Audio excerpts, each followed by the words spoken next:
இப்போ அடுத்து நம்ம தக்காளி ஆட் பண்ணிக்கலாம். கருவேப்பிலையை ஆட் பண்ணிடுங்க. அடுத்தது இது நல்லா வதங்கின உடனே பூண்டு ஆட் பண்ணிக்கலாம். பூண்டு பேஸ்ட்டு இப்போ நல்லா வதவிடுச்சு. இப்போ நம்ம பூண்டு பேஸ்ட்டை ஆட் பண்ணிக்கலாம்.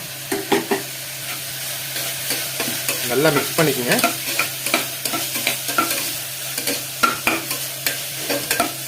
நல்லா வதவிட்டு இருக்கு.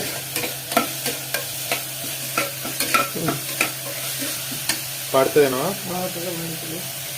மிளகாய்த்தூள் மல்லித்தூள் அடுத்து ஆட் பண்ண போகிறோம். மிளகாய்த்தூள் எவ்வளோ? ஒரு ஸ்பூன் மிளகாய்த்தூள் ஆட் பண்ணிங்க. ஓகே, ஆட் பண்ணியாச்சு. மல்லித்தூள் எவ்வளோ? மல்லித்தூள் ஒரு ஸ்பூன் ஆட் பண்ணிங்க. மஞ்சள் தூள் ஒரு 1/4 ஸ்பூன் ஆட் பண்ணிங்க.